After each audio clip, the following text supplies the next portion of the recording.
Hey guys, welcome back. Tonight, I have something truly special for you. A story that will carry you through the night and into the most peaceful sleep you've ever had. Close your eyes and travel with me 572 years into the past to May 29th, 1453. To Constantinople, the greatest city the world has ever known. Standing on the edge of history's most dramatic dawn. You'll meet Constantine XI, the last Roman emperor, standing upon the ancient walls, choosing honor over escape. You'll witness Mehmed II, a 21-year-old sultan with impossible dreams, moving ships over mountains, determined to rewrite the fate of the world. For 3 hours, across 8 immersive chapters, you'll live through every heartbeat of the 53 days when 7,000 defenders stood against 80,000 invaders. And as you drift deeper, you'll learn, you'll dream, and you'll rest as the past unfolds around you. But before we begin, before you surrender to the calm, take a moment to like this video and subscribe, only if this kind of storytelling truly speaks to you. I spend weeks researching every name, every sound, every breath, so that while you rest, your mind can wander across time. If this brings you peace, if you want more journeys like this, I'd be honored to have you here. And if there's a moment in history you'd love to fall asleep to, whisper it in the comments below. I read every single one. Now, settle into your pillow. Let your body sink into softness. Feel the weight leaving your shoulders, your arms, your legs. Breathe in slowly and out. And let me take you back to Constantinople, where empires rise and fall like the tides, and where the last light of the Roman world flickers one final time. Let's begin. Close your eyes and travel back 572 years to May of 1453. The air tastes of salt and candle smoke. Bells echo from the domes of the Orthodox churches, rolling over the Bosphorus like waves of sound. Seagulls circle above the harbor, their cries blending with the murmur of prayers that drift through the narrow marble streets. You are standing at the edge of history, in a city that the world once called Queen of Cities, Constantinople, the heart of the Byzantine Empire, a city more dream than place. In this history documentary for sleep, you are not merely listening, you are traveling through the gates of time, through the scent of sea and stone.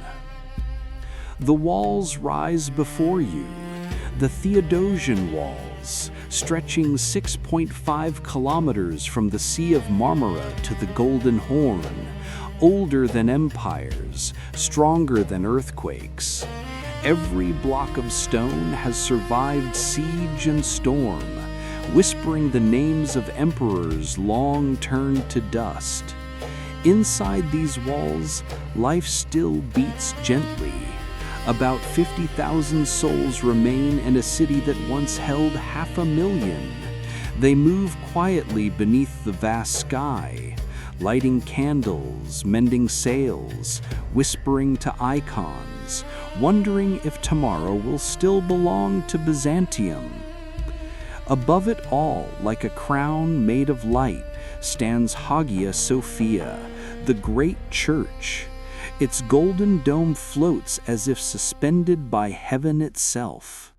At dawn, sunlight pours through the arched windows, setting the mosaics ablaze. Christ Pantocrator gazes down from the apse, his face calm, timeless, patient. Incense fills the air, blending with the scent of sea wind and olive oil lamps. If you listen closely, you can hear the hum of ancient hymns. It feels like the breath of centuries. Step closer to the Golden Horn, the river of gold. Ships glide silently across the water, their wooden hulls gleaming under the morning sun. Traders shout in Greek, Genoese, and Arabic. 1,000 years of commerce and faith, woven together like silk. This is more than an ancient city. It is a world heritage, a living museum of marble and memory. Tonight, let us walk these streets together. Listen to the whispers of history carried by the wind that moves between domes and towers. For in a few short days, everything will change. But for now, Constantinople still breathes, golden, sacred, eternal.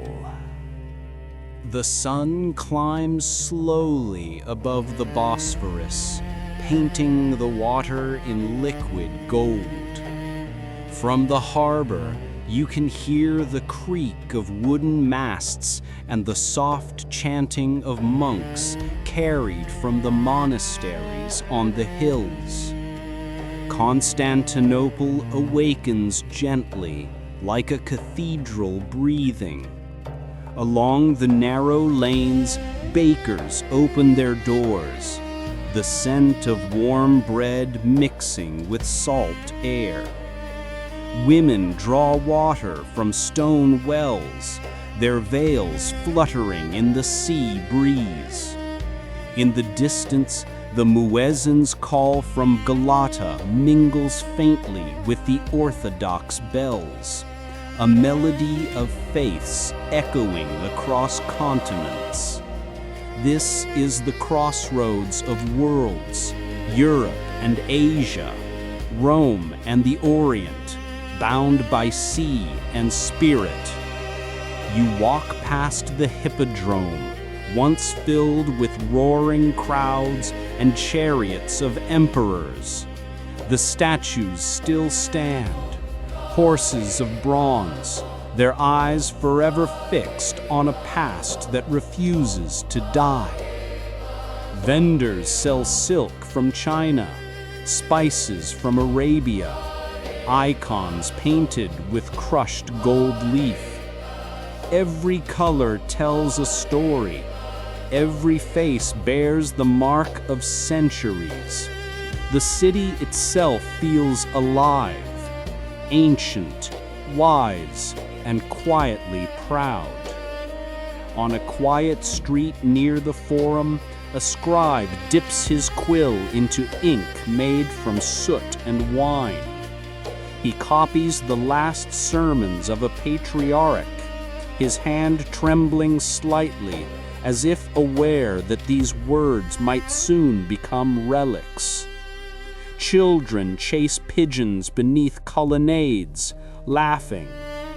Old men sit before the baths, playing dice, pretending not to notice the foreign soldiers in the distance. The empire has grown thin, but its soul still burns. Look now toward the palace. The Blaherne quarter glows under the late morning sun. Purple banners hang limp, the imperial emblem, a double-headed eagle, watching both east and west. Inside, courtiers whisper anxiously. They know what approaches, though the streets outside remain calm. Emperor Constantine XI walks alone through a corridor lined with icons, his footsteps echoing softly. He pauses before a window overlooking the sea, eyes fixed on the horizon where sails shimmer faintly. The enemy is out there waiting, yet in this moment he is not afraid. Like a monk, he crosses himself, murmuring a prayer for the city and for history itself. Down by the harbor, fishermen pull their nets, their hands rough with salt. The waves slap gently against the hulls of anchored ships.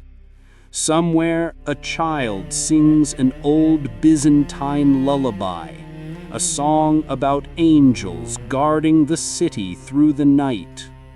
And for a brief moment, time feels still. Constantinople, though aging, still believes in its own immortality. The wind smells of faith, of marble, of something too precious to lose. The afternoon fades into amber light. Shadows stretch long across the marble streets, and the domes of the city glow like molten gold. From the towers of Hagia Sophia, the last rays of sun strike the crosses, scattering light over the Bosphorus. The city seems to hold its breath, as if sensing what tomorrow may bring.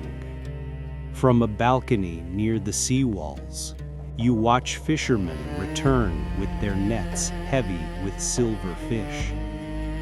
The water below shimmers like liquid glass, touched by twilight.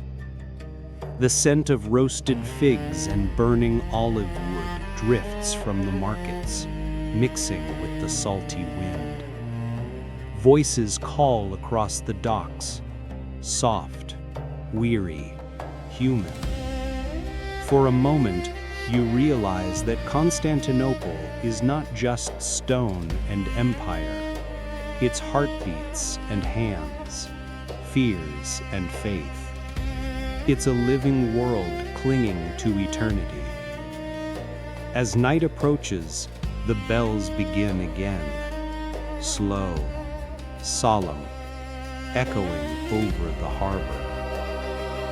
Monks chant the ancient psalms of protection, their voices weaving through the alleys.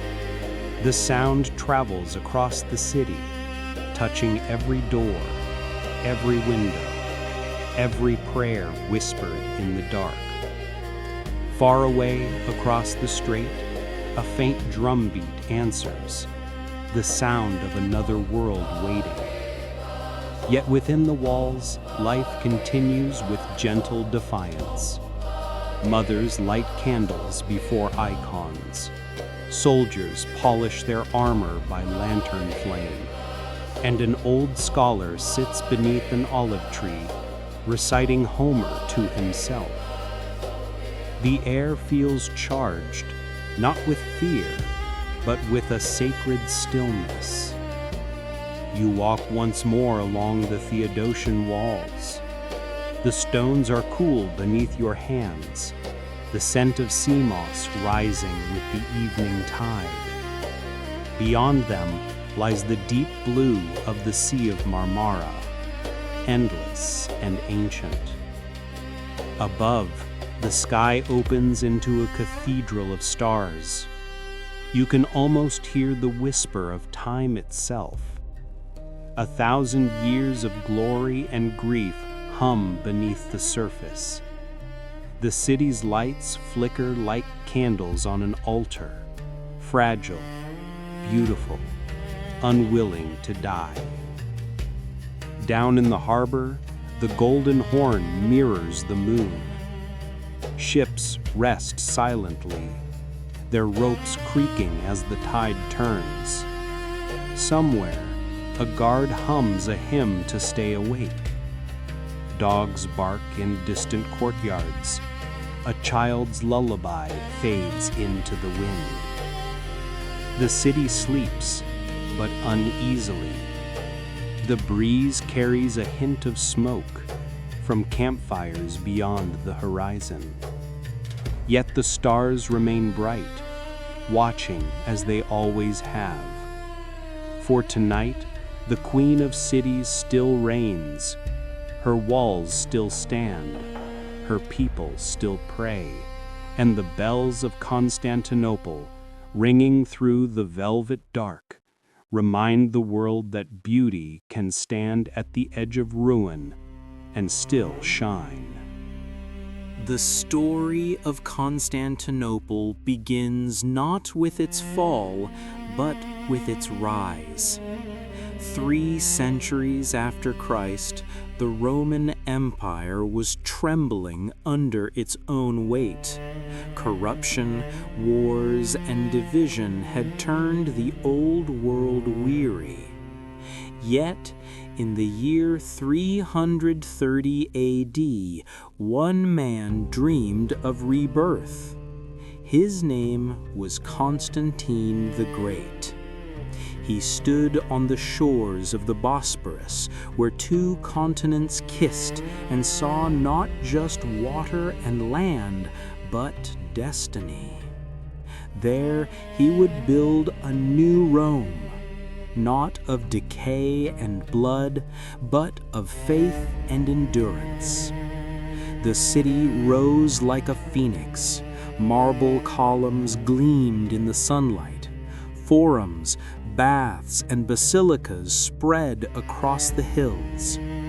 At its heart stood a new kind of capital, Christian, Greek, and imperial all at once. When Constantine dedicated it, he declared it Nova Roma, the new Rome. But the people called it Constantinopolis, the city of Constantine. He filled it with art, scholars, and relics from across the empire, fragments of Athens, Rome, and Jerusalem united in one place. This was not just an ancient empire rebuilding itself, it was the world reinventing civilization. As centuries passed, the Byzantine Empire became the bridge between worlds. While the Western Empire crumbled beneath barbarian invasions, Constantinople stood untouched, its domes gleaming like beacons over a darkened continent. In a time historians call the Dark Ages, Byzantium remained the light. Monks copied manuscripts by candlelight, preserving Aristotle, Plato, and the Gospels. Artists painted icons that glowed with gold leaf, each brushstroke a prayer. It was a medieval civilization unlike any other, half Roman discipline, half Greek brilliance, bound by a Christian soul. Justinian I would later rise to embody that spirit. Crowned in the 6th century, he was both dreamer and conqueror. Under his reign, the empire reached its greatest extent since ancient times. The Mediterranean once again became a Byzantine lake. His wife, the legendary Empress Theodora, ruled beside him, fierce, intelligent, and unyielding. Together, they rebuilt the empire from ashes of revolt. Their crowning jewel was Hagia Sophia, completed in 537 AD, a wonder of the world. Its dome seemed to hang from heaven itself, shimmering in light so divine that visitors said it made them forget they were on earth. Inside its marble walls, mosaics glittered like stars, saints with serene eyes, angels with wings of fire. It wasn't just a church. It was a statement of eternity. Even now, After wars and earthquakes, the dome of Hagia Sophia still stands, proof that beauty can survive the centuries. And through its golden light, you can almost hear Justinian whisper, "Solomon, I have surpassed thee." The Byzantine Empire was more than an empire. It was a living archive of humanity. For over 1,000 years, while much of Western Europe sank into the Dark Ages, Constantinople preserved the light of the ancient world. Here, philosophy, science, and faith were not enemies, but parts of a divine mosaic. Libraries brimmed with scrolls of Aristotle and Galen. Scholars debated the nature of the cosmos, while artisans turned faith into color and stone. It was a civilization that remembered when the world forgot. The art of Byzantium was unlike anything before or after. In its churches, light was not decoration, it was theology. When sunlight entered Hagia Sophia, it did not simply illuminate, it transformed. Gold mosaics shimmered like rivers of heaven, reflecting on marble floors polished by centuries of prayer.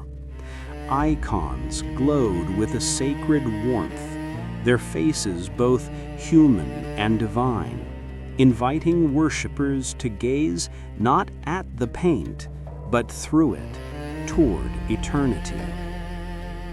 Each brushstroke whispered, "Heaven is here if your eyes are open." Monks in remote monasteries copied the words of the ancients on vellum, their quills scratching softly in candlelight. They preserved the wisdom of Plato and Hippocrates, Euclid and Ptolemy, ensuring that the flame of knowledge would never die. Without Byzantium, the Renaissance might never have come. When the West rediscovered learning, it was Byzantine monks who had kept the manuscripts safe, tucked away in sanctuaries of silence. But Byzantium was not just intellect and faith, it was power too. Along its mighty walls, the empire guarded secrets that could turn battles. None more feared than Greek fire, a weapon so mysterious, so devastating, that even the seas seemed to burn. Thrown from bronze tubes, it clung to water, spreading flames that no storm could extinguish. For centuries, enemies watched in horror as Byzantine ships unleashed fire that danced upon the waves, a gift or curse from heaven itself. This weapon, the empire's divine flame, kept Constantinople alive for 800 years. It burned not only ships, but the ambitions of those who sought to end the empire. And in those flames, Byzantium saw a reflection of itself, beautiful, terrible, eternal. Inside the palace, emperors ruled in splendor. Their robes shimmered with threads of gold, their crowns studded with emeralds. Courtiers bowed beneath mosaics that told stories of triumph and divine right. Yet beneath the pageantry there was purpose. To the Byzantines, power was not for glory, but for duty, to guard the last inheritance of Rome and the first promise of Christendom. They saw themselves as stewards of the world's memory. While the West forgot the architecture of domes, Byzantium perfected them. While kingdoms elsewhere waged wars of ignorance, here they painted wisdom into every wall. This was the world's sanctuary, a bridge between the mortal and the divine. Every civilization has its moment of perfection, its summit before the descent. For Byzantium, that moment came in the reign of Basil II, known to history as the Bulgar Slayer. He ruled for nearly 50 years, from 976 to 1025, and in that long reign, he forged the empire's final golden age. Under his command, the Byzantine army became the most disciplined force in the medieval world. His soldiers were not nobles, but professionals, men trained from youth to fight with precision, loyalty, and silence. He wore no crown in battle, no silk robe, only armor darkened by years of campaign. To his people, he was the living embodiment of Roman virtue, unyielding, stoic, and just. The chronicles tell that when Basil marched, the earth seemed to tremble. His campaigns against the Bulgars were relentless, driven by a cold sense of duty rather than hatred. For 20 years, he fought through mountains, storms, and betrayal, until in the end, Bulgaria bowed before him. He returned to Constantinople not as a conqueror seeking glory, but as a guardian who had kept the empire whole. The people greeted him with hymns and flowers, and in that moment, the Byzantine Empire stood at the height of its power. The city shone brighter than ever. Its markets overflowed with silk and spices. Its scholars debated the nature of God, and its cathedrals rang with songs that echoed across centuries. From the deserts of Syria to the plains of Anatolia, the purple banners of Byzantium waved proudly beneath the sun. The world looked upon it as the last Rome, the keeper of civilization's flame. Yet beneath the marble and gold, small cracks began to appear. The empire that had survived barbarians and plagues began to be undone not by enemies, but by comfort. Wealth replaced vigilance. Intrigue replaced discipline. The heirs of Basil II inherited his throne, but not his will. The armies grew soft, the provinces restless. The empire's borders, once unshakable, began to shrink like old parchment. Still, in the eyes of the world, Constantinople remained magnificent. Travelers from Venice and Persia called it the Eye of the Universe. Pilgrims wept at the sight of Hagia Sophia's golden dome. Even the rising powers of the East admired its beauty. But within its walls, wise men began to whisper, "The empire is tired." And so the Byzantine Empire entered its twilight. It had given the world 1,000 years of glory, art, faith, and knowledge. It had bridged the gap between antiquity and modernity. And even as decline crept in, its legacy endured, woven into the fabric of the world's history. Every library, every church dome, every illuminated manuscript bore the echo of Byzantium. When Basil II died in 1025, the empire mourned him not as a ruler, but as an era. He was buried in simple stone, his epitaph carved with quiet pride. From the borders of the east to the west, I kept them safe. and though the centuries would erode the empire he built, his words remained true. For in protecting Constantinople, he had guarded civilization itself. In the winter of 1451, the Ottoman Empire stood at the edge of transformation. Its new ruler, Mehmed II, was only 21, yet behind his youth burned a fire the world had not seen since Alexander the Great. He was born into empire, but raised on dreams. From the age of 12, he had been haunted by one obsession: Constantinople. To his tutors, he would whisper maps in the dark, tracing the walls of the city with trembling fingers. "One day," he said, "this shall be mine." He was no ordinary conqueror in the making. Mehmet spoke 6 languages: Turkish, Greek, Latin, Persian, Arabic, and Serbian. He studied the tactics of Julius Caesar and the philosophies of Aristotle. His nights were spent under candlelight, reading the histories of conquerors and kings.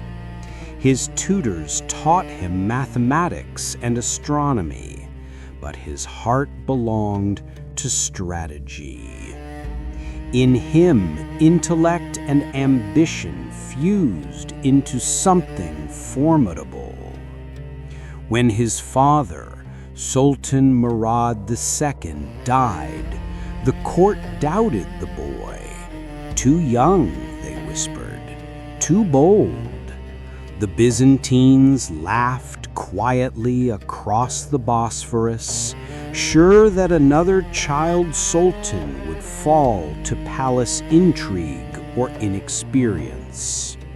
But Mehmet was not a boy playing king. He was a storm waiting to break. He rebuilt the army. He reformed the treasury. And above all, he turned his gaze once more to the Queen of Cities, Constantinople. Across the water, the Byzantine capital glittered under the sun, unaware that destiny had already chosen its final opponent. For Mehmet, this was not conquest, it was prophecy. The Prophet Muhammad himself had once spoken, "One day, Constantinople will be conquered. Blessed are the commander and the army that will do it." To the young sultan, those words were not scripture, they were an inheritance. In the spring after his coronation, Mehmet rode north along the Bosphorus. His black stallion kicked up dust as he surveyed a narrow point of the strait, directly across from the Byzantine fortress of Anadolu Hisari. "Here," he said to his engineers, "we will build a mirror." The spot was called Rumeli Hisari, and there he ordered a fortress so vast that its towers would stare down the walls of Constantinople itself. The work began at dawn, with hammers ringing like iron bells. Thousands of men carved stone, melted iron, and hauled timber. The air smelled of smoke and sweat, the rhythm of construction echoing through the hills. Mehmet visited daily, his cloak dark with dust, eyes fixed on the rising towers. He knew speed was everything. The Byzantines must see his determination before they could act. 4 months later, Rumeli Hisari stood complete, a fortress of vengeance and vision. Its walls were thick enough to withstand cannon fire, its towers high enough to dominate the Bosphorus. No ship could pass without Ottoman permission.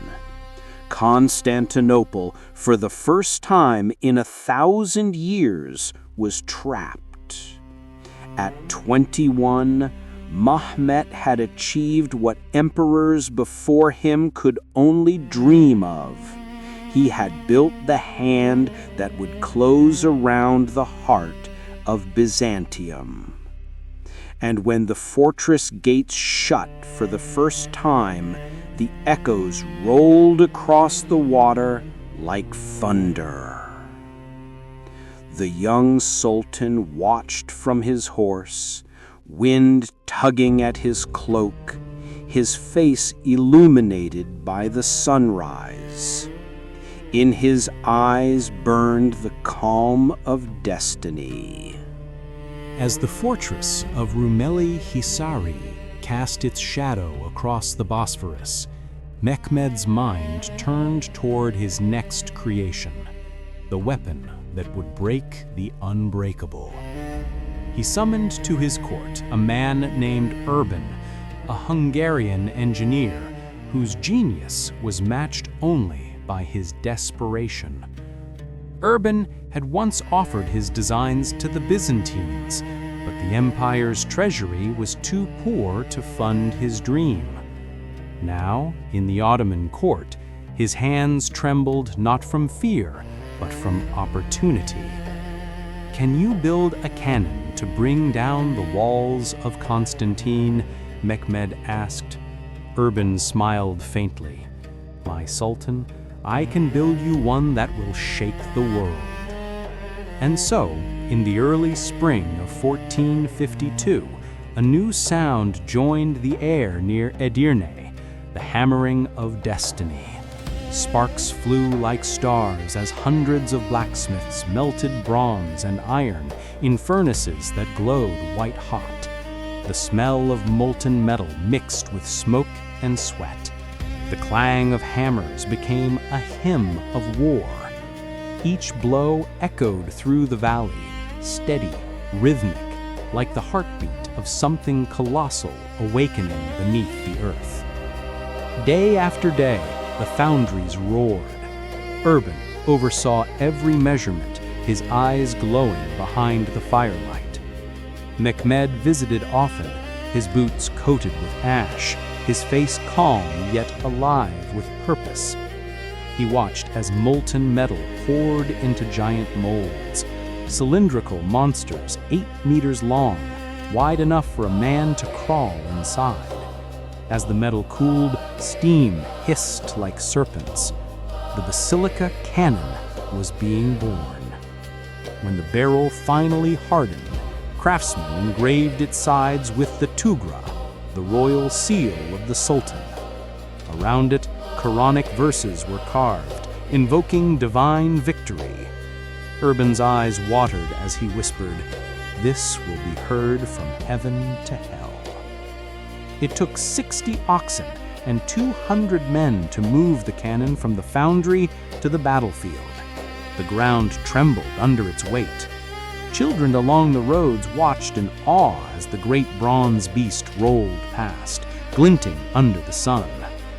Mehmed walked beside it, silent. He saw more than a weapon. He saw destiny cast in metal. For centuries, the walls of Constantine had stood defiant against every siege, but now a single cannon promised to change the course of history. He imagined the sound it would make, the roar that would echo through time. At night, Mehmed stood alone in his tent, studying maps by lamplight. His fingers traced the lines of the Theodosian walls, the outer, the inner, and the moat. He knew them better than his own veins. Every gate, every tower had a purpose, and he intended to unmake them all. Strategy filled his dreams. Ships that could sail on land, bridges that could float, cannons that could sing. The siege would not be a simple attack. It would be an orchestra of power, commanded by a 21-year-old whose ambition had outgrown the horizon. Outside, the air was thick with heat and iron. The soldiers murmured prayers as they worked. In the distance, a muezzin's voice rose through the smoke. Allahu Akbar. The call blended with the hammering of iron, creating a sound both holy and terrible. A sound that marked the beginning of the end for the city across the sea. By the spring of 1453, the empire was awake with movement. Across the plains of Thrace, banners of crimson and gold rippled like fire. 80,000 soldiers marched toward the sea. Infantry, archers, cavalry, engineers, and janissaries, the heart of the Ottoman Empire. Drums thundered in rhythm with their steps, echoing through valleys that had never before known such sound. The sky itself seemed to tremble under the weight of their purpose. At the front rode Sultan Mehmed II, young yet composed, his armor gleaming under the dawn. To the world, he was still a boy. To history, he was already legend in motion. His horse's hooves struck the earth with steady force, each beat a promise: the city will fall. Behind him rolled the basilica cannon, dragged by 60 oxen and surrounded by soldiers chanting verses of victory. To move it even 1 mile took hours. To fire it once would take a day. But Mehmed had time and faith. Along the coast, another army stirred.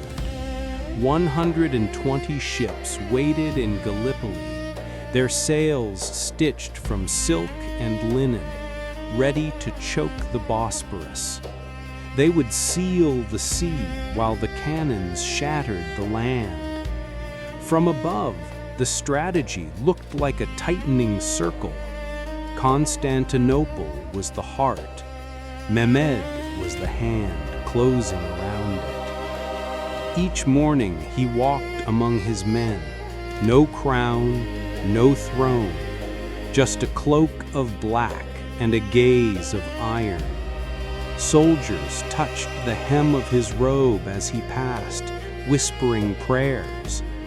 He spoke to them in their own languages, Turkish, Arabic, Greek, reminding them that this war was not only for conquest, but for destiny. For centuries, he told them, our fathers dreamed of this city. They built empires that reached its gates, but never beyond. Now the dream is ours to finish. His words rolled like thunder, and the army answered with a single roar. Allah is with us!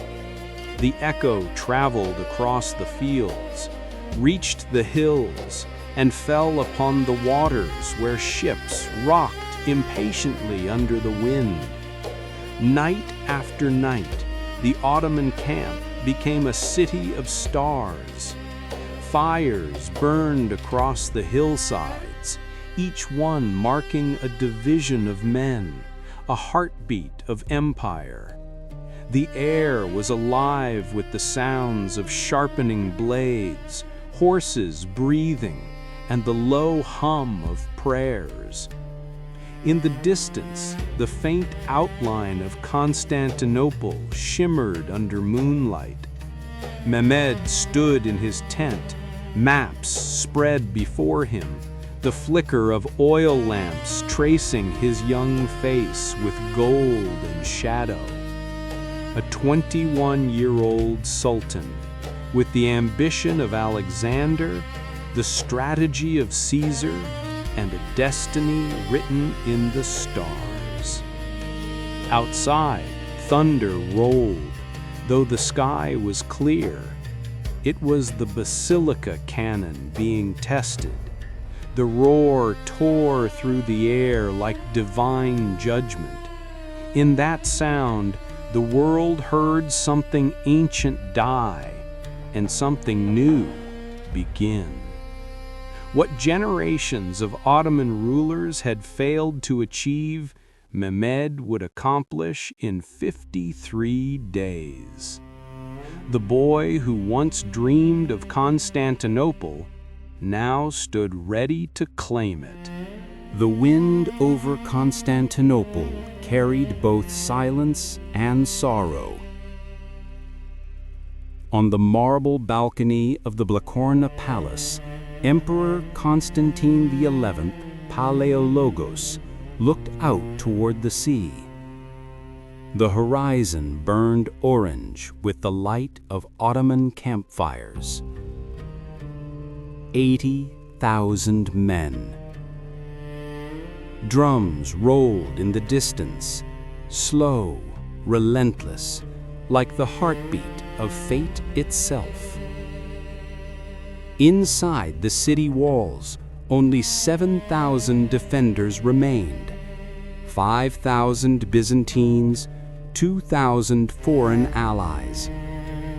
One man, 7,000 soldiers, and the weight of 1,123 years of Roman history upon his shoulders. He was the 88th emperor and the last. Constantine knew that this was not a siege, it was an ending. Yet he did not tremble. His face was calm, his eyes clear, his armor simple but bright, polished by his own hands. For weeks he had sent pleas across Europe, to Rome, Venice, and Genoa, begging for aid. The Queen of Cities stands alone, his letters said, and with her stands the faith of Christendom. The Pope in the West had promised ships, but politics moved slower than armies. Venice sent merchants, not soldiers, and Genoa, though noble, could offer little more than words. The emperor had waited. Now time had run out. His only answer came not from kings, but from hearts. 2,000 men, Italians, Spaniards, and Catalans, had sailed across the sea to fight beside him. Leading them was a mercenary captain named Giovanni Giustiniani, a man whose courage was legend among sailors. Tall, scarred, and silent, he had faced pirates, plagues, and crusades. When he met the emperor, he knelt and said only, "I did not come to survive, I came to defend."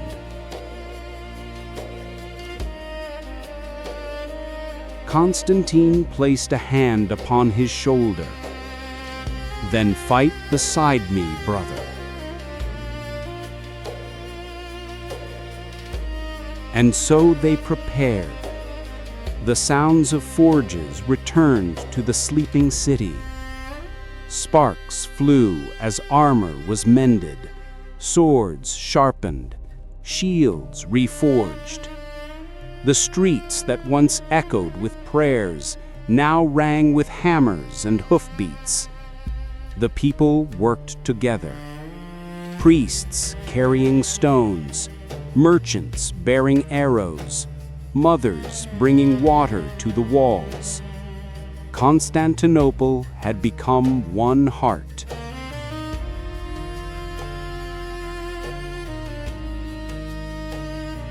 At dusk, Constantine walked alone through Hagia Sophia. The golden dome glowed faintly in the candlelight. The scent of incense and wax filled the air. He stopped before the great altar, where light filtered through shattered glass windows. "Lord," he whispered, "I was born in the shadow of this empire, and I will die in its light." His armor creaked as he knelt. The echo of his prayer rose and vanished into the dome above.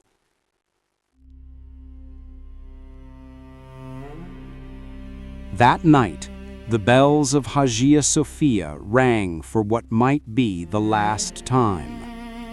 Across the city, the faithful gathered, Byzantines and foreigners alike. Men and women knelt shoulder to shoulder, tears shining in the candlelight. The great church trembled with their voices. The hymns of the East met the Latin chants of the West, merging into one final song for a dying world. Outside, the torches of the Ottomans flickered like stars descending to earth.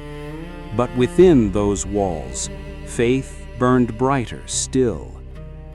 Constantine rose from his knees, his face lit by the flame of a single candle. He did not see despair, only purpose. The last Roman emperor had accepted his fate, and in that acceptance, he became something greater than a king. He became history itself.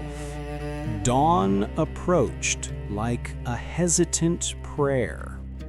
Over the sleeping city, the air was heavy with smoke and salt. The defenders of Constantinople stood upon the Theodosian walls, shadows against the pale horizon. Armor gleamed faintly in the light of torches, helmets resting like halos upon weary heads. You could hear the sound of iron buckles fastening, leather creaking, and swords sliding into scabbards. Every sound was deliberate, ritualistic, as if each man were preparing not just for battle, but for immortality. In the courtyard of the palace, Emperor Constantine XI mounted his horse. The armor he wore was not ornate, it was practical, steel polished by devotion.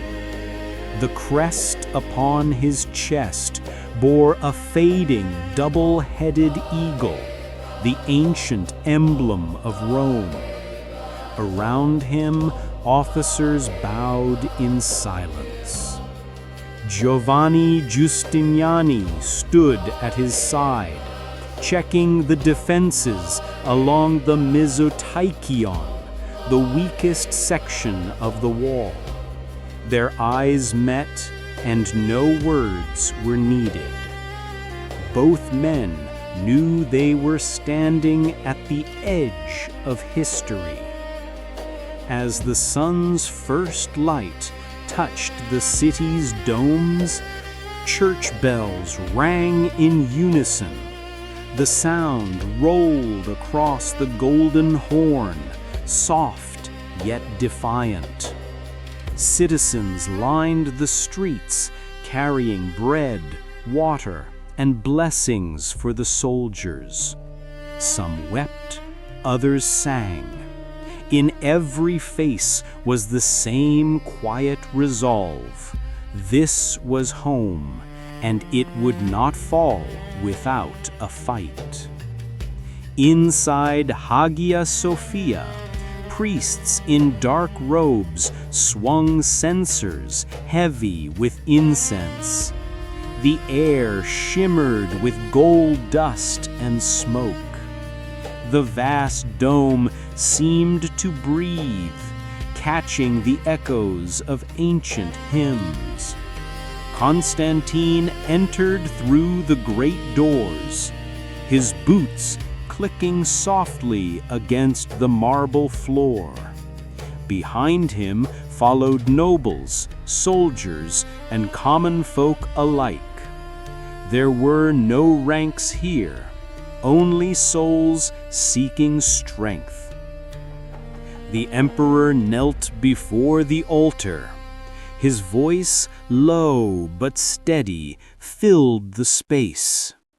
O Lord, into thy hands I commend my spirit and the spirit of my city. Grant that we fall with honor as sons of Rome and servants of Christ. The echo lingered. For a moment, even the torches seemed to stand still. Then a murmur spread through the crowd, soft as rain. Kyrie eleison, Lord, have mercy. The chant grew, wave upon wave, until it filled the cathedral with light. Outside, the emperor mounted his horse once more. He rode slowly through the streets, greeting his people for what all of them knew might be the last time. To the soldiers at the gates, he said, "Comrades, the enemy stands before us not merely to take our city, but to extinguish our faith and our name. Better to die fighting than live as slaves." His voice carried through the ranks like a spark through dry grass. Men struck their chests in salute. Some crossed themselves. Others kissed the ground beneath their boots. In that instant, fear was replaced by purpose. The city prepared for its dawn of fire. Along the walls, Giustiniani directed his gunners, testing the Greek fire and positioning cannons salvaged from old ships. Crossbows were drawn. Spears lined the battlements. From the sea, the faint creak of Ottoman ships echoed across the water. The world held its breath. Above it all, Constantine stood on the ramparts, his cloak fluttering in the wind. Behind him lay a city of faith and marble. Before him, the dark tide of empire. The sun broke fully over the Bosporus, painting both armies in gold.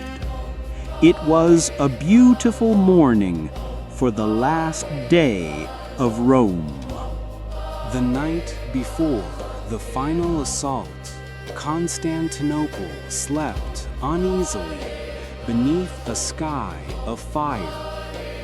Ottoman torches glimmered along the hills like a ring of molten stars.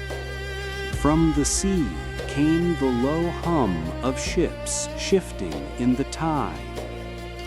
Inside the walls, the last defenders whispered to one another, confessions, farewells, prayers. The air smelled of oil and salt, and the faint sweetness of wax from half-burned candles. In the palace, Constantine XI wrote his final letters. To his brothers in exile, he sent peace. To the Pope, gratitude. To his people, a promise. I die with you, he wrote. There will be no other emperor after me. He sealed each letter with red wax and laid his ring upon the table. When the candle burned out, he stood, lifted his sword, and walked into the dawn. The assault began before sunrise. The basilica cannon roared, shaking the very bones of the earth. The walls cracked, smoke poured into the sky. Trumpets blared. The Ottoman army surged forward, shields flashing, ladders rising. From the ramparts came the cry of the defenders, "For Rome, for Christ!" Arrows filled the air like rain. The clash of steel became a storm. Giustiniani fought at the front lines, his sword cutting through chaos. But even heroes bleed. A cannon fragment struck his side, and he fell. His men carried him back, wounded. When Constantine heard, he closed his eyes. Then I must hold the wall myself. The emperor rode along the battlements, his white horse streaked with dust and blood. He threw off his crown so that no man could distinguish king from soldier. "Brothers," he shouted, "we fight not for victory, but for honor. Stand firm." His voice carried above the thunder of war. Around him, the few remaining defenders rallied. Greeks, Italians, monks with axes, boys with daggers. It was no longer an army, but a family. The Ottomans broke through the Mesotikon. Gates splintered, fire spread. Constantine dismounted, drew his sword, and entered the melee. Witnesses said he fought like a lion, striking down foes until he vanished beneath the tide. No one saw him fall. In the great church of Hagia Sophia, hundreds gathered as the doors trembled. Priests and mothers clutched children, their hymns rising even as the enemy breached the gates. Kyrie eleison, Lord, have mercy. The echo merged with the distant roar of fire. And then the doors burst open. Silence fell. The last light of Christian Constantinople flickered and was gone.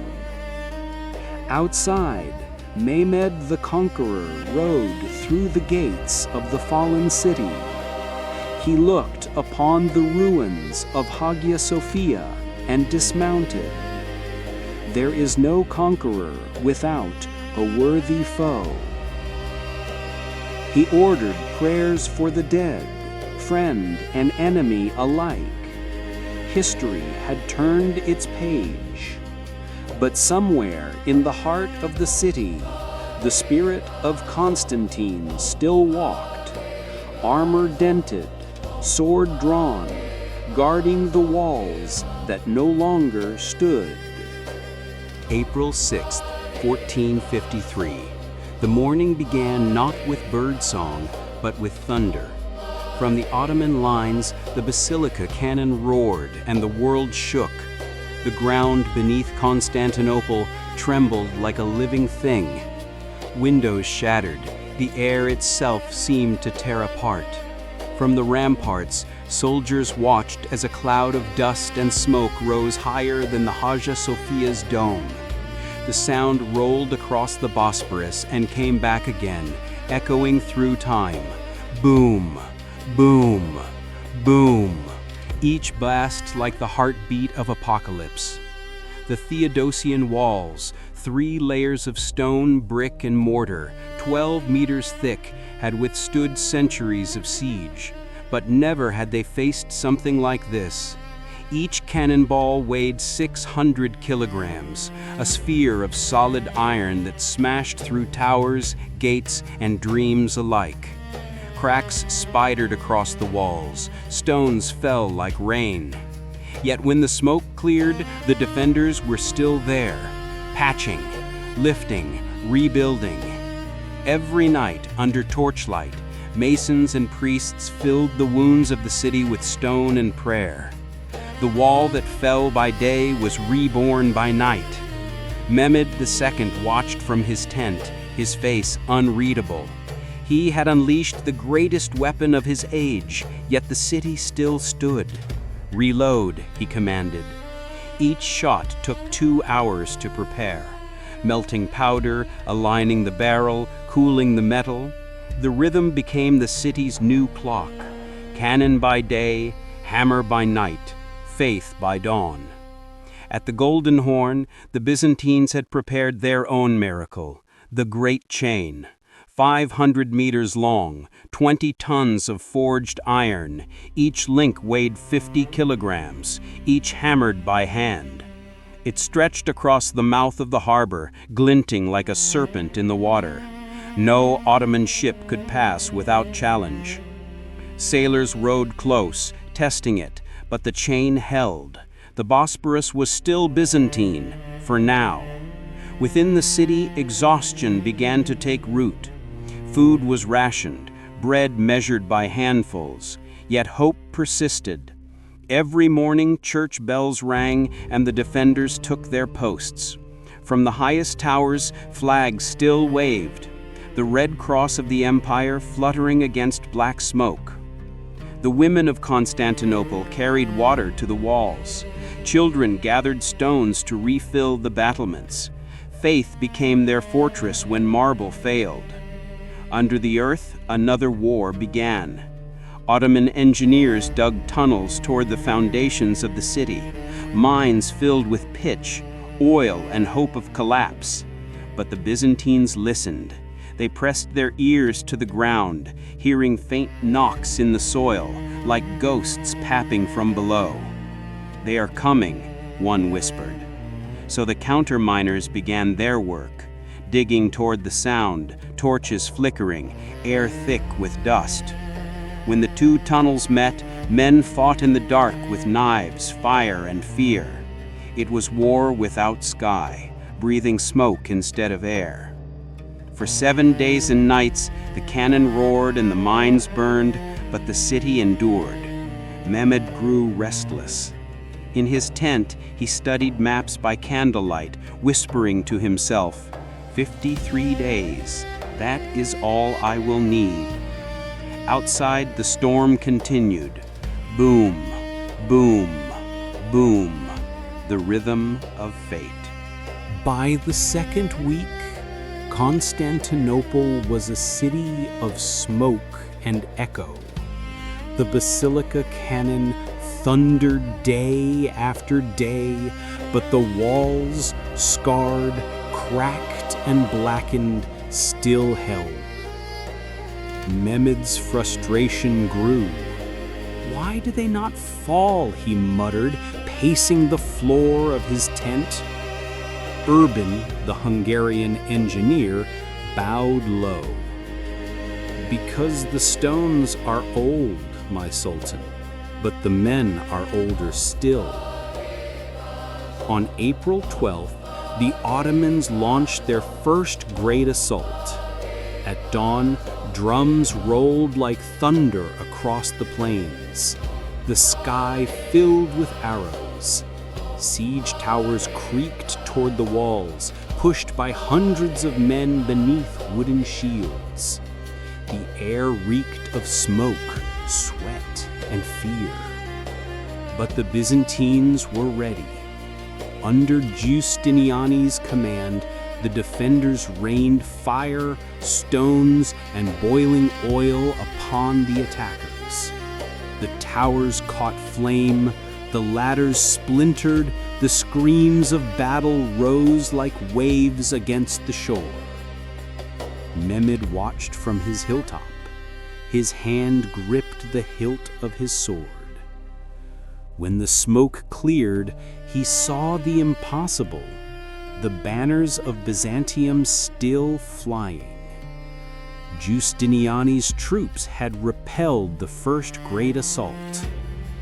The young sultan closed his eyes, then whispered, "So be it, the next will not fail." Within the city, bells rang from every church tower. People wept openly in the streets. Children embraced soldiers, mothers kissed the dust from their armor.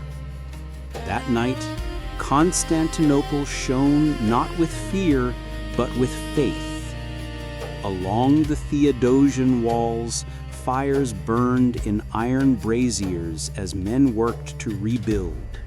Stones were reset, mortar mixed, prayers murmured.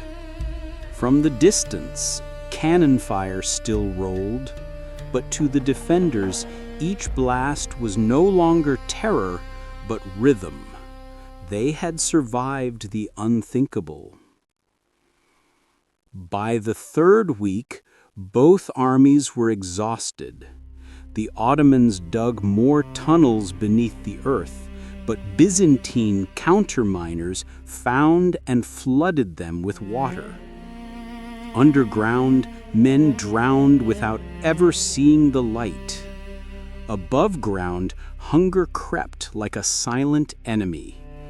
Rations of bread grew smaller each day. The flour smelled of dust. Yet every evening, Hagia Sophia was full. The golden dome trembled with hymns, "God protect this city." Mehmed called council each night. His generals urged another frontal assault, but he waited. "The walls still stand," he said, "because their spirit does. Break that, and the stone will follow." He turned his attention to the sea. The great chain still blocked the Golden Horn, denying his fleet entry. Mehmed summoned his admiral, Hamza Bey. "If you cannot sail through the sea," he said, "then you will sail over land." The admiral blinked. "Over land, my sultan?" Mehmed smiled. "Yes, build a road for the ships." And so, under cover of night, Ottoman soldiers began greasing wooden planks with animal fat and rolling logs across the hills of Galata. They were preparing to move ships not by water, but across the earth itself. Constantinople slept, unaware that the impossible was being planned. That night, as the cannons fell silent, a strange peace filled the air. From the city walls, one could hear only the waves brushing against the chain and the wind whispering through broken towers. Somewhere beneath that quiet, destiny was waiting. By the fourth week of the siege, the hills of Galata no longer slept. Under moonlight, the Ottoman army worked in silence. Thousands of soldiers greased wooden planks with oil and animal fat. Logs were rolled into place. The scent of tar and sweat filled the night. Torchlight flickered across steel and timber as men whispered prayers. What they were building was not a road for men, but a road for ships. Mehmed stood upon a ridge, cloak fluttering in the cold wind. "Tonight," he said softly, "we shall bring the sea to the land." His engineers bowed, and the work began. The first ship was hoisted onto wooden rollers, ropes creaking like strained muscles. The soldiers pushed, groaned, and sang to keep rhythm. Slowly, impossibly, the vessel began to move, rising from the water, sliding across the earth. Sparks flew from the greased logs as iron met stone. All through the night, the mountains echoed with the sound of movement. Ships scraping, men chanting, chains clanking. From the towers of Galata, the Genoese merchants watched in disbelief. "They are sailing on land," one whispered. And indeed, under the pale moon, it seemed as though the hills themselves were gliding. By dawn, 72 Ottoman warships had crossed the ridge and descended into the waters of the Golden Horn. Their red sails unfurled in silence, catching the morning wind. For the first time in 1,000 years, the Byzantine fleet was outflanked. From the walls of Constantinople, the defenders froze. The chain still stretched across the harbor, but now, behind it, another sea waited. Bells rang in alarm. "They have come from the land," a soldier shouted. Panic rippled through the city. Giustiniani raced to the northern walls, shouting orders. Archers took aim, but it was too late. The Ottomans had turned geography itself into a weapon.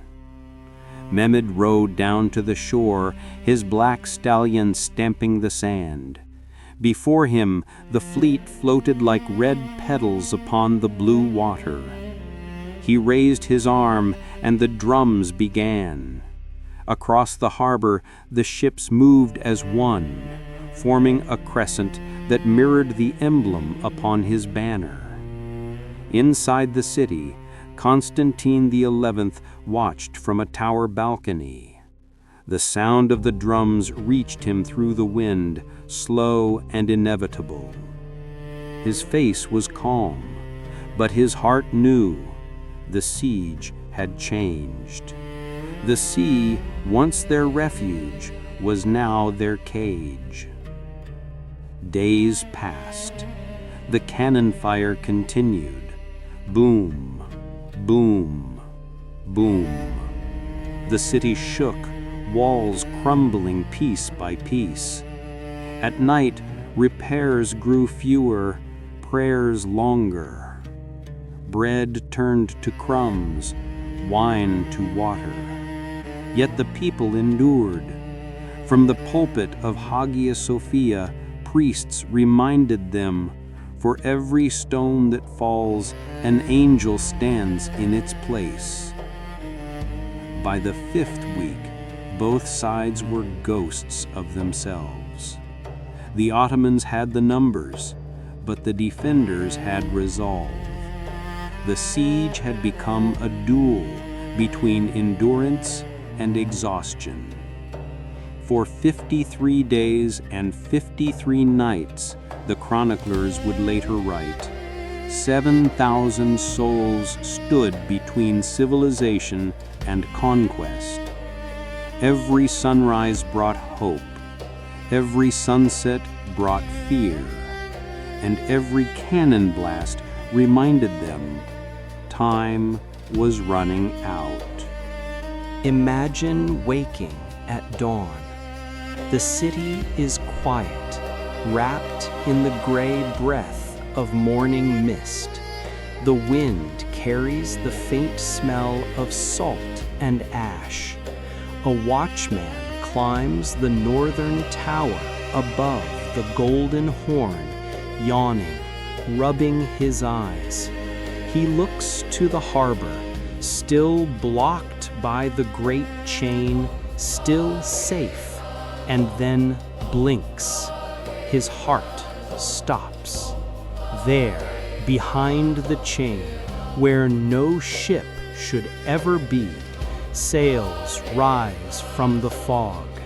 Red banners ripple in the still air. 70 Ottoman warships floating upon calm water inside the harbor. "Ships," he cries, "ships in the Horn!" Bells explode across Constantinople. Soldiers rush to the battlements. Priests drop their chalices. Children run into the streets. From every window, eyes turn toward the impossible sight.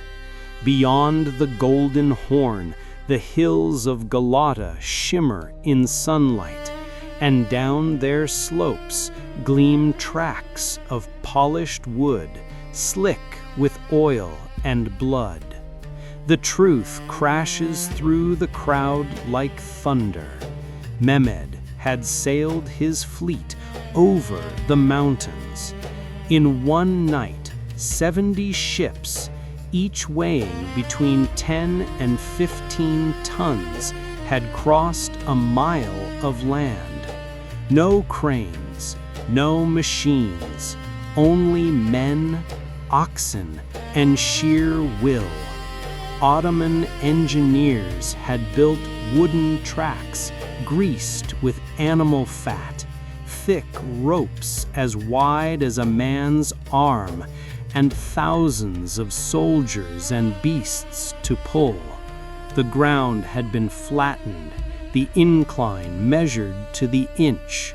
Too steep, and the ships would crash. Too gentle, and they would stall. It was a miracle of calculation and endurance. Eyewitnesses said the sound could be heard miles away, the deep groaning of hulls on wood, the strained grunts of oxen, and the rhythmic creak of ropes tightening. Sparks flew as iron met stone. The soldiers sang in cadence to keep pace. Allah Yardin Idar, God gives strength. The night glowed with torches and sweat. Mehmed rode alongside the operation, silent, his cloak brushing against oil-stained timbers. Every few minutes, he stopped to inspect the rollers, adjusting angles with his engineers. His eyes burned with focus. "Not 1 inch wasted," he said softly. "The world will wake to find the sea moved." And so it did. By dawn, 70 Ottoman ships slipped down the final slope, their hulls touching water for the first time in hours. The splash echoed like a heartbeat of triumph.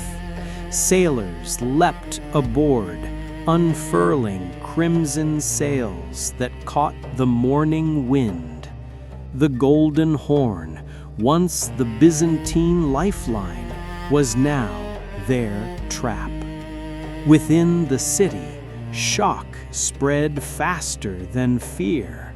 Constantine XI stood on the northern walls, eyes fixed upon the impossible. His lips parted, but no words came. Giustiniani whispered, "How? How is this possible?" The emperor answered quietly, "It is not, but it has been done." Priests fell to their knees. Soldiers crossed themselves. Even the cannons seemed to pause. Across the water, Mehmed raised his arm in salute to the defenders, not in mockery, but in mastery. In one night, he had changed the war. The Byzantines realized the horror immediately.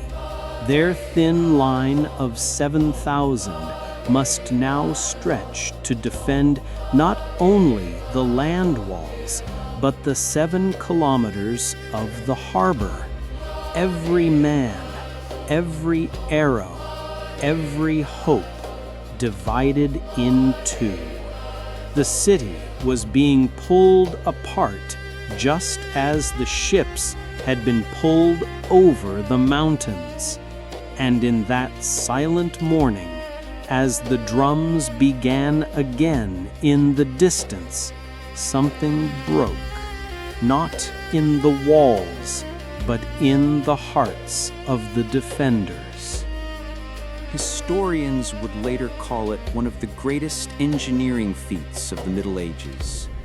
But that night, to those who witnessed it, it felt like witnessing the rewriting of nature itself. The plan was beyond audacity. It was genius draped in madness. Mehmed II had studied the ground for weeks. He knew every contour of the Galata hills, every curve of the valley between the sea and the ridge. His engineers measured, calculated, tested small models with wooden boats, and noted the degree of friction on oiled planks. The secret was precision. The wooden rollers were greased with a mix of animal fat and olive oil, creating a slick surface that allowed ships to slide yet remain under control. The incline was the true challenge. Too steep, and the weight of the ships would destroy them. Too gentle, and they would never move. So Mehmed's men built a gradual slope, reinforced with stones and sand, binding it together with ropes like veins holding a living body. At the base of the slope, teams of oxen, each pair yoked with iron collars, waited under torchlight. Soldiers soaked rags in oil and wrapped them around the animals' hooves to prevent slipping. Commanders shouted in Turkish and Persian, counting beats as the ropes tightened. 1, 2, push. The earth trembled as hundreds of men leaned their weight forward. The ships groaned, the planks moaned, and slowly, impossibly, they began to move. Every few meters, the procession stopped. Engineers checked the rollers, replaced broken beams, adjusted ropes. The air smelled of metal, sweat, and hot oil. Sparks flashed where nails scraped against stone. The night pulsed with rhythm, creak, groan, drag, breath. "Steady," Mehmed said, his voice calm but carrying. "Steady, or we lose the mountain." It wasn't just engineering, it was theater. Mehmed understood the psychological power of spectacle. His men worked by torchlight on the open hills where the defenders of Constantinople could see faint glimmers from afar. Rumors spread like fire. The Sultan moves ships across the earth. For every Byzantine soldier who watched the flickering lights on the horizon, faith bent a little more. Down below, Byzantine lookouts at the harbor towers could hear the sound, a long, groaning, rhythmic pulse like a giant breathing in the dark. They thought it was thunder. They prayed it was thunder. It was not. By midnight, half the fleet had crossed. Mehmed dismounted and walked beside the final ship, hand on the hull as if steadying a beast. His eyes reflected the firelight, bright, sharp, and unblinking. He whispered to his aide, "Hannibal crossed the Alps with elephants. Tonight we cross the world with ships." The comparison was not far-fetched. Both men defied geography. Both wielded willpower as weapon. But Mehmed's act carried something more: symbolism. To the Ottomans, it proved that divine favor was with them. To the Byzantines, it whispered that even God had turned away. By the early hours before dawn, all 70 ships rested upon the crest of the hill, their hulls gleaming under starlight. The soldiers, exhausted but exultant, broke into spontaneous prayer. Allahu Akbar rose through the night, rolling like thunder across the Bosphorus. At that same moment, across the water, the bells of Hagia Sophia tolled the midnight vigil. The two sounds, the call of Islam and the prayer of Christendom, met somewhere above the sea, weaving together like the breath of destiny. Dawn arrived slowly, gilding the Bosphorus in shades of rose and bronze. The mist clung low, softening the world. On the slopes of Galata, men and oxen stood still, steam rising from their backs, faces blackened with soot and oil.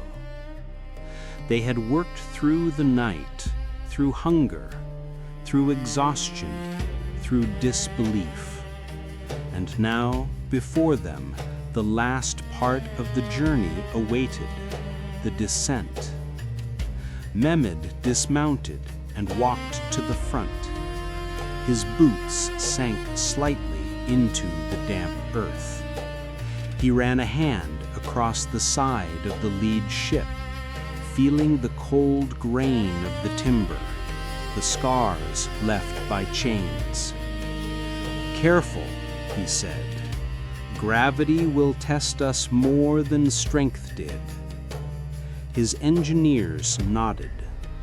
They laid thick ropes along the descent, each coiled like a serpent, ready to hold the ship's back. The oxen strained again, this time not to pull, but to brake. The first ship creaked forward. Wood groaned against wood. The rollers squealed as the vessel tilted nose first, descending the hill like a giant sliding from heaven.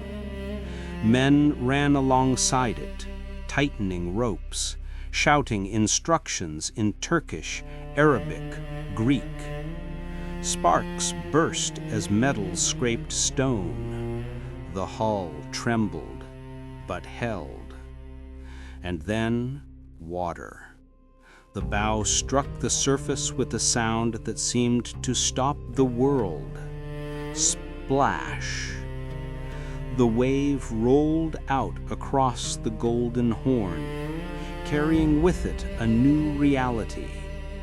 Behind it, 70 more ships followed, each plunging down the slope with thundering grace. The fleet was reborn. From the walls of Constantinople, the defenders watched in stunned silence. Some crossed themselves. Others simply stared. One soldier whispered, "He has brought the sea to land." Another answered, "No, he has brought land to the sea." Mehmed watched too, from a distance, atop a black stallion. As the final ship entered the harbor, he exhaled slowly, the faintest smile at the corner of his lips. "Now," he murmured, "the balance has changed." Below, the harbor came alive. Ottoman sailors cheered, beating drums, raising banners of red and gold.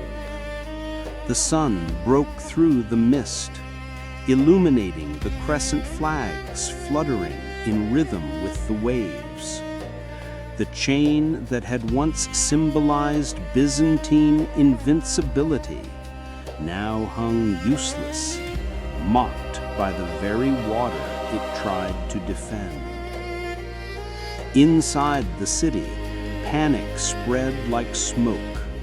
Constantine XI gathered his commanders in Hagia Sophia. "He has done the impossible," one said. "No," Constantine replied softly. "He has done what we feared possible." His voice did not tremble, but hope did. As evening fell, the people of Constantinople lit candles along the streets, praying for a miracle. But many could not bring themselves to look toward the harbor. There, under the fading light, Ottoman ships glided calmly, reflections trembling on the water's skin. The sound of oars dipping echoed like a heartbeat, slow, steady, unstoppable. Chroniclers later wrote that even nature seemed to pause in awe. The gulls fell silent, the wind stilled. Only the faint creak of wood and the splash of oars filled the air. In one night, a monk wrote, the laws of the world were rewritten, not by gods, but by a man who refused to accept their limits. Mehmed returned to his tent at dusk. He removed his armor and looked out toward the city that gleamed like a dying star. The sea was calm, but his heart raced. He knew that the war was no longer about cannons or courage. It was about inevitability. The empire of 1,000 years had begun to count its final days. The final day dawned in uneasy silence. The smoke from weeks of cannon fire still hung over the city like a dark halo. The people of Constantinople woke not to the sound of trade or prayer, but to the whispers of fate. They knew this was the end. The markets were empty, the wells guarded, the air thick with incense and fear. Along the walls, soldiers stood at their posts, their eyes hollow from sleepless nights, their armor patched and dented, their faith the only thing unbroken. On the opposite shore, across the Bosporus, the Ottoman camp shimmered under the sun. Flags of red and gold rippled like waves of fire. The sound of drums echoed faintly, slow, steady, like the beating of the empire's heart. Inside his tent, Sultan Mehmed II sat in quiet reflection. He was 21, but his eyes carried the weight of centuries. Before him lay a letter, his final offer to the emperor. He wrote, "If you surrender, Constantine, you and your people shall be spared. You may depart with honor, taking your treasures and your faith. But resist, and I will show no mercy." He signed it with a flourish and sealed it in crimson wax. The message crossed the waters and reached the imperial palace before sunset. Constantine XI Palaiologos read the letter slowly. Around him, his advisors begged him to accept. "Save yourself," they pleaded. "Save the people." But the emperor shook his head. For 1,123 years, this city has stood as the light of the world. I will not be the one to extinguish it. At dusk, the bells of Hagia Sophia rang, not for warning, but for prayer. For the first time in centuries, Orthodox and Catholic Christians prayed together. They filled the vast cathedral with candlelight, their chants rising to the golden dome like smoke from 1,000 hearts. Soldiers knelt beside merchants. Children clutched their mothers' hands.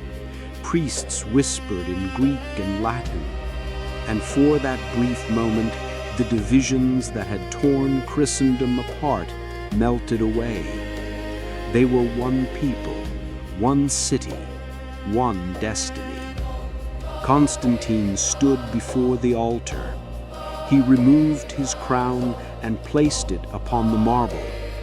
"My friends," he said, "the hour has come. God has placed us where we are, and he will not ask more than we can give. Better to die in battle than live in shame." The crowd answered with a murmur of courage. Tears fell, but no one turned away. As the emperor stepped outside, the sky was already darkening. Fires burned along the horizon, reflecting in the windows like bleeding stars. The wind carried the faint echo of drums, the sound of the Ottoman army preparing for dawn. That night, Constantine rode along the walls for the last time. He spoke to his captains, clasped their hands, called them by name. Many had been boys when he first met them. Now they were old in spirit, their faces carved by fear and faith. "We have done all men could do," he told them. "The rest is in God's hands." Inside his heart, a strange calm settled. He looked toward Hagia Sophia, glowing faintly in the distance, and thought of his ancestors, of Constantine the Great, of Justinian, of Basil the Bulgar slayer. The line would end with him, and yet it would live forever. As the moon rose, the emperor returned to his palace. He sat at his desk, lit only by a single lamp, and wrote a final letter to his mother, to history, to the world. "If this is the will of God, then I accept it with gratitude. For to die for my people is the only crown I have left." Night yields slowly to the hour when courage and fear become the same breath. It is 1:30 a.m., May 29th, 1453. The battlefield inhales. Then the first war drums break the dark. Low, rolling, relentless. Horns answer from the plain, a metallic cry that glides over the broken fields and climbs the Theodosian walls. From the sea, oars tap the water like a slow heartbeat. The city wakes to a sound that is not thunder and not wind, but history beginning to move. Along the ramparts, Constantine XI whispers to his captains, "Hold the lines. Do not chase. Let the walls fight with us." Lanterns dim. Crossbows lift. The night smells of wet stone and ash. The basilica cannon, silent for hours, exhales a rumble from the earth, distant, heavy, like a mountain shifting in sleep. Dust falls from cracked merlons, but the walls still stand. The first wave comes. Bashi bazooks, irregulars in a wild flood of color and noise. They rush forward, shouting prayers and curses, ladders rattling, drums beating time to their fear. Their purpose is not victory, it is to exhaust the defenders. Stones drop from the parapets. Fire pots burst in orange bloom. The ladders shiver, slip, and fall. In the muffled smoke, you can hear individual voices for a moment.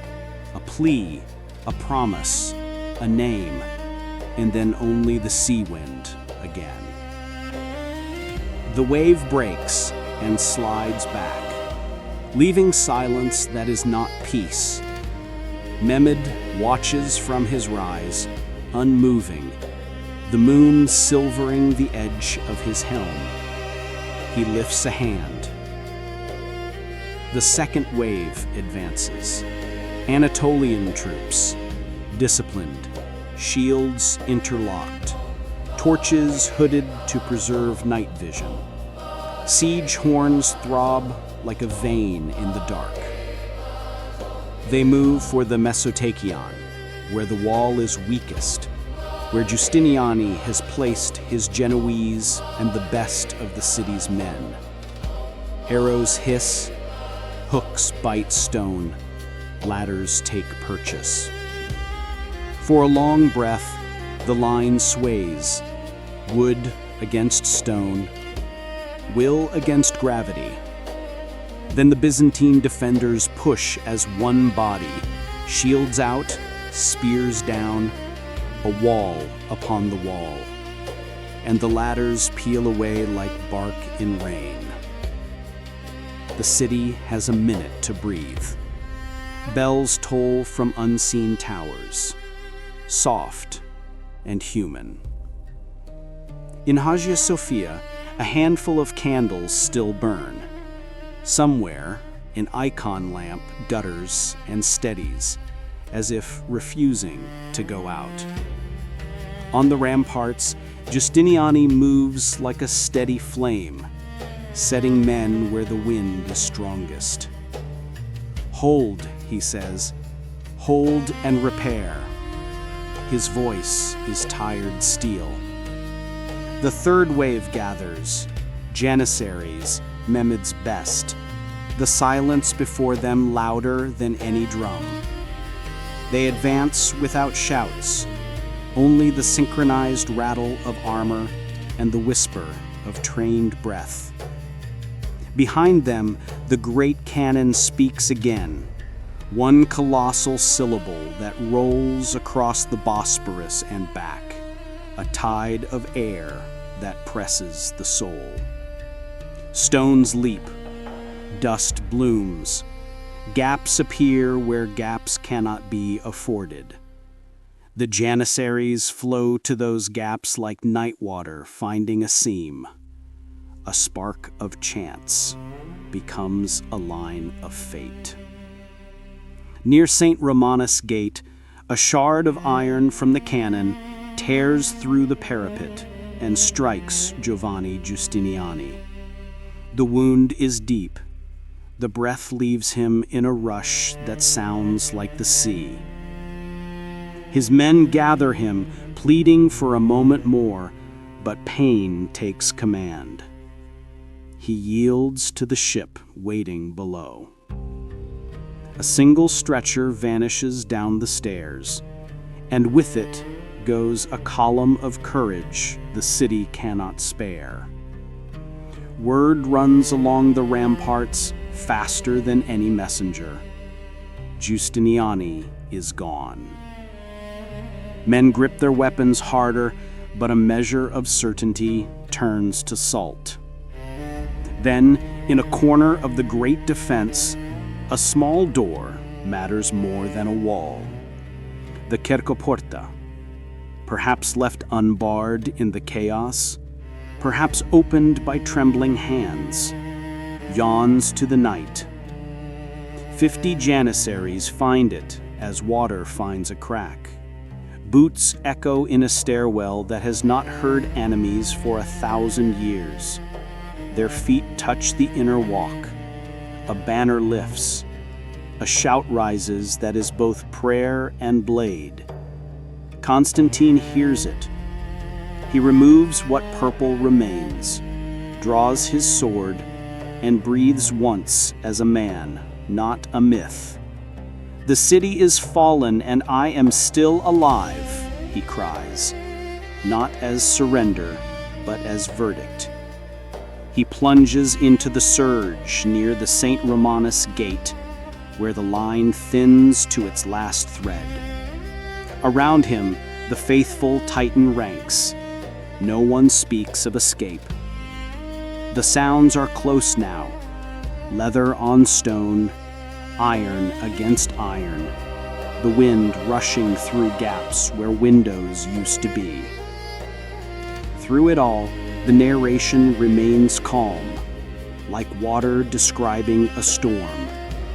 3 waves, irregulars to tire the flesh, Anatolians to test the line, Janissaries to break the will. Siege warfare in its pure design, a military history lesson in motion, overwhelm, measure, exploit. And yet, for a few more minutes, the Byzantine defense refuses the ending written for it. The drums keep time, the oars tap the harbor. The wind moves through broken walls with a sound like a distant choir. Dawn rose over the Bosphorus with a light too calm for what it revealed. Smoke hung above the city like torn silk. The sound of the cannon faded, replaced by the rhythm of footsteps and the occasional clash of steel. The air smelled of salt, dust, and endings. The walls that had stood for a millennium now breathed their last. At the St. Romanus Gate, the fighting burned brightest. The Janissaries had poured through the Kirkoporta breach, widening it with every heartbeat. Constantine XI stood there, his armor dented, his sword slick with dust and sweat. Around him, the last of his guard formed a circle, holding off the flood for one final moment of Rome. A witness later wrote that the emperor's eyes were steady, not desperate, not afraid. "We have fought enough," he said. "Now we go to be with our fathers." Then he spurred forward into the crush, his purple cloak torn away by hands and blades, his voice lost to the roar. No one ever saw him fall. Some said he vanished beneath the wave. Others swore he became light itself. The body of the last emperor was never found. When the sun broke the horizon, the red banners of the Ottoman Empire crowned the towers. The crescent rose above the cross. Trumpets blared. Mehmed II entered through the gate of St. Romanus, his horse stepping over the ruins of what had been the world's greatest wall. The young sultan looked around, not with triumph, but with awe. "What a city this was," he whispered, "and now it is mine." He rode toward Hagia Sophia. Along the way, he saw streets littered with abandoned shields, shattered icons, and the soft glow of candles still burning in open windows. The city was silent except for the call of the muezzins and the distant sobs of survivors. At the doors of the great cathedral, Mehmed dismounted. The golden dome shimmered in morning light. He stepped inside. Where thousands had prayed the night before, only echoes remained. He bent down, scooped a handful of dust, and let it fall through his fingers. "Nothing lasts forever," he murmured. Outside, the wind shifted. Seagulls circled the harbor where ships now flew the Ottoman flag. The great chain, once unbroken, floated in the tide, its links severed. From the highest tower, a soldier replaced the double-headed eagle with the crescent standard. A new age began. Yet even as the empire changed hands, something eternal lingered in the air, the idea of the city, the bridge between worlds. Constantinople was gone, but its soul remained, whispering through stone and sea. The chroniclers of that day did not write of conquest, but of transformation. One world closed its eyes, another opened them. As evening came, the light turned bronze over the Bosphorus, the sea was calm again. The city, though conquered, still shone. From his camp, Mehmed looked back at the skyline, the domes, the towers, the smoke rising like incense. 1,000 years of glory, he said softly, and tonight it sleeps. History would call him Mehmed the Conqueror, but that morning, even he felt the silence of the fallen city reach him like prayer. For every victory is also a requiem. The drums were gone, the wind carried only the faint echo of chanting, half Greek, half Arabic, as if heaven itself could not decide which language to keep. And so, as the final light touched the dome of Hagia Sophia, the city of Constantine became Istanbul. The Roman Empire ended not with thunder, but with dawn. The morning after the fall, Constantinople lay beneath a veil of quiet that felt almost holy. Smoke drifted through its marble streets like incense after a requiem. The cries of battle were gone, replaced by a strange stillness, a silence that seemed to listen. From the western horizon, through the Cheresian Gate, rode Mehmed II, not as a roaring conqueror, but as a young man facing the ghost of eternity. His horse was white as salt. The city bowed before him in ruins and reverence. He passed through avenues once filled with scholars, priests, and traders, now strewn with broken icons and shattered stone. Yet his eyes did not gloat.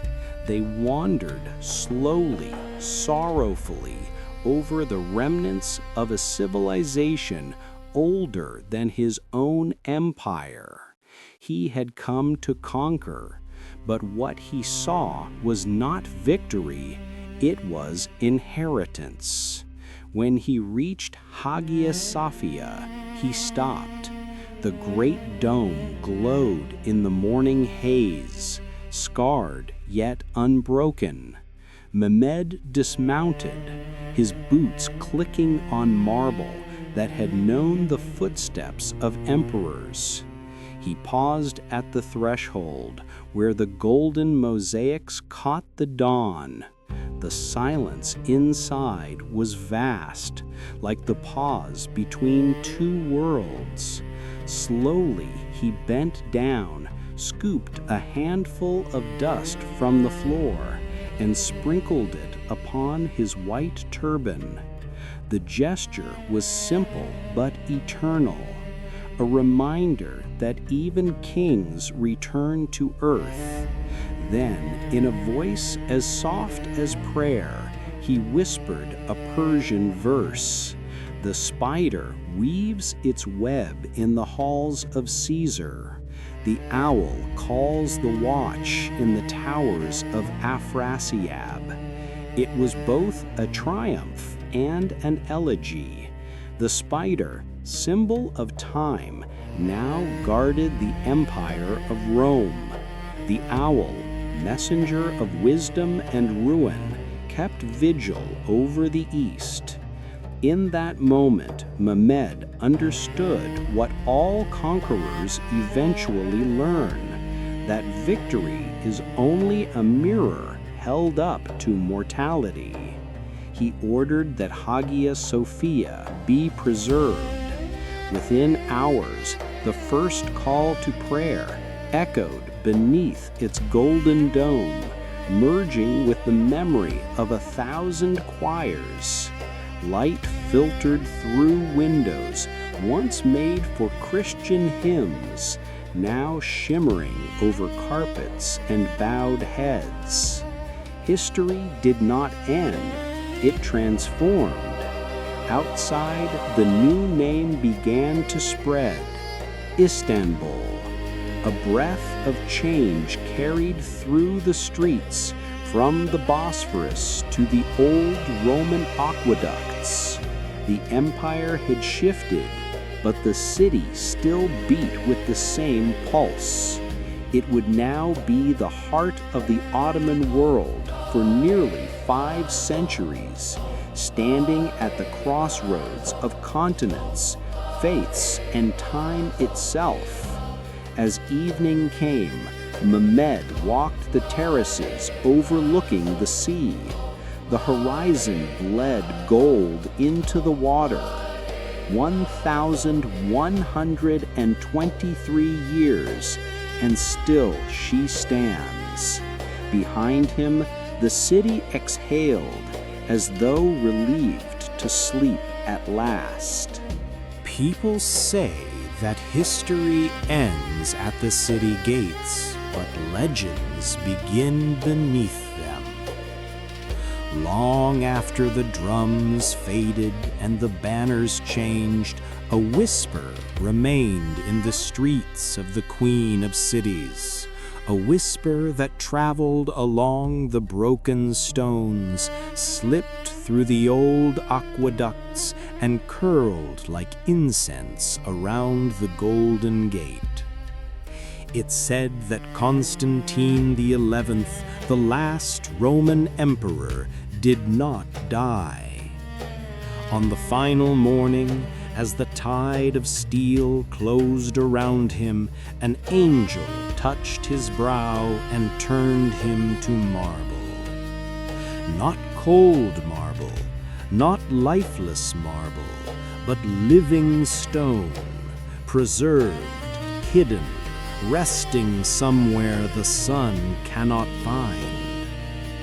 They say the angel carried him to a chamber beneath the Golden Gate, down a stair that no map records, past walls that remember the footsteps of 1,000 years.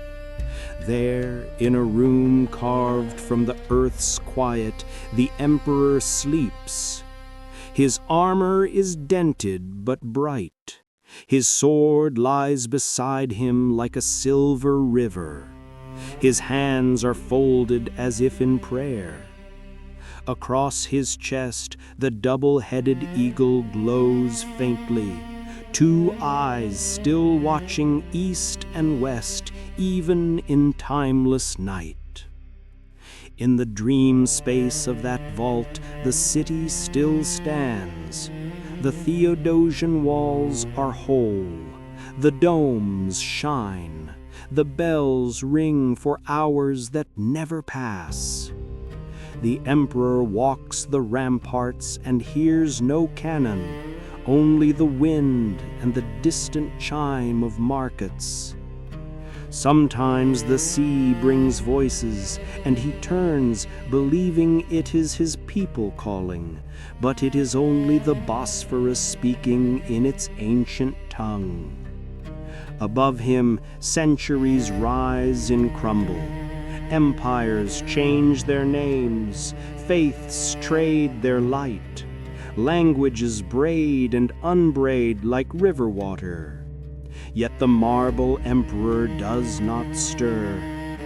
He is the hinge of time, the silent guardian who keeps watch beneath the threshold of worlds.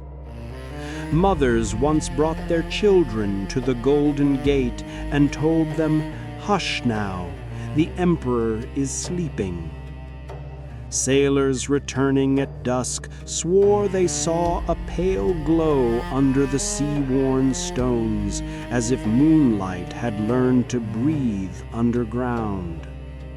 Pilgrims pressed their ears to the walls and claimed to hear a slow heartbeat, vast and patient, like a city breathing in sleep.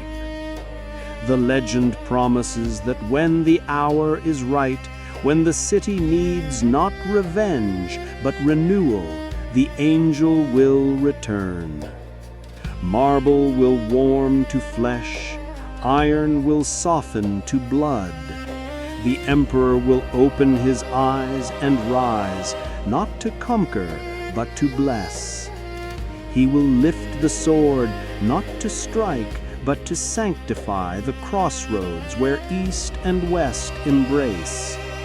He will walk through the golden gate, and the stones will sing, and the gulls will spiral like white prayers into the morning.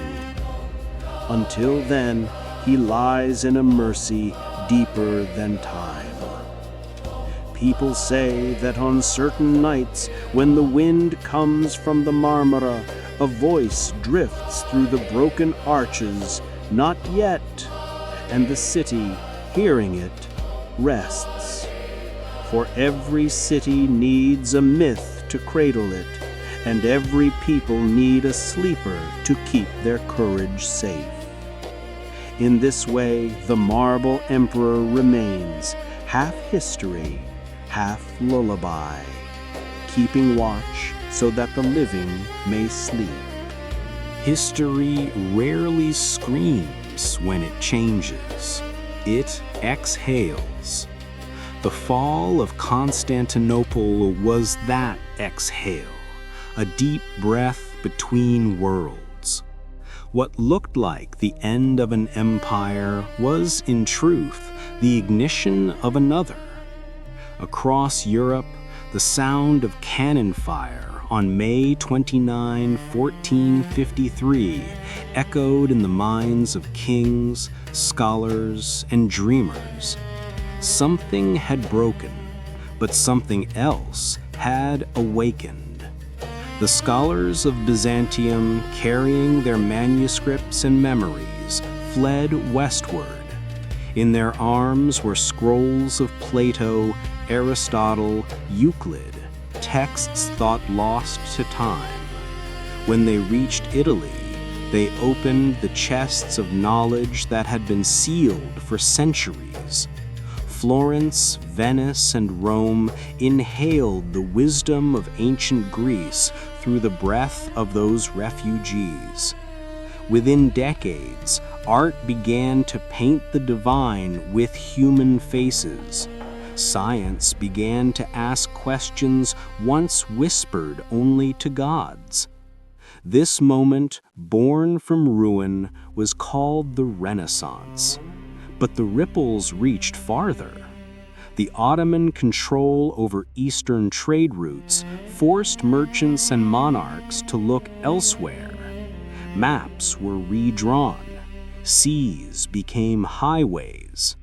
One Genoese sailor named Christopher Columbus petitioned the Spanish crown for ships, not to conquer, but to find another road to the east. The road he found instead led to the New World. In a single turn of history's compass, the loss of Constantinople became the discovery of America. Meanwhile, a German goldsmith named Johannes Gutenberg perfected his printing press around 1450, just years before the city's fall. When the Byzantine texts reached Europe, they were not hidden in monasteries. They were printed, multiplied, and set loose upon the world. Ideas spread faster than armies. The Renaissance turned into revolution, and human thought became its own empire. The butterfly effect of that single morning in May reshaped the world. One city fell, and all of Europe arose. The age of exploration began. The seeds of modern science, democracy, and philosophy took root. The fall of Constantinople closed the Middle Ages, but opened the Age of Reason. And somewhere, beneath the ruins of its walls, the echo of that transformation still lingers. It reminds us that destruction is never absolute, that every ending is an opening in disguise. As the monk George Scolarios once wrote, "When God closes the gate of Rome, he opens the door of the world." Centuries later, when historians trace the lines of human progress, they always return to that morning when a city's silence became civilization's heartbeat. The fall was not a collapse, it was a bridge. The Roman eagle sank, but the Renaissance man rose, holding both brush and compass, painting the face of God upon the universe. And so the fall of Constantinople was not just a military event, it was the hinge on which the door of the modern world swung open. 500 years have passed, and yet the city still breathes. Istanbul, once Constantinople, stands as a bridge not only between continents, but between centuries.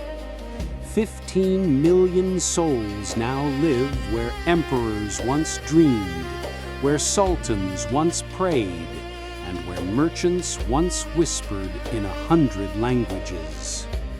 From the air, the city glows like a mosaic. Golden domes, silver minarets, the shimmer of the Bosphorus cutting through like a living vein. Hagia Sophia still rises in the heart of the city, its great dome catching the light of dawn as it has for 1,500 years. It has been a cathedral, a mosque, a museum, and a mosque once more. Inside, Christian mosaics and Islamic calligraphy share the same walls. An archangel's golden wings brush against Arabic verses proclaiming God is great. Time has learned tolerance here. Along the western edge, the Theodosian walls still stand, massive, scarred, but proud. Tourists walk the same ramparts where Constantine XI fought his final battle. The stones bear marks of cannon fire, yet flowers grow from the cracks. Children chase each other along the ruins, laughing where soldiers once wept.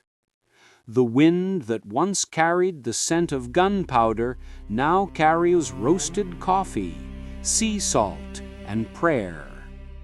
If you stand at the Golden Horn at sunset, you can still hear the hum of history.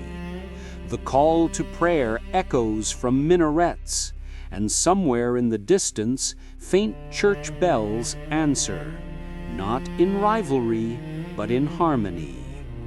The city that once divided faiths now lets them sing together in the twilight. The Grand Bazaar, once the heart of Ottoman commerce, still beats with color and noise.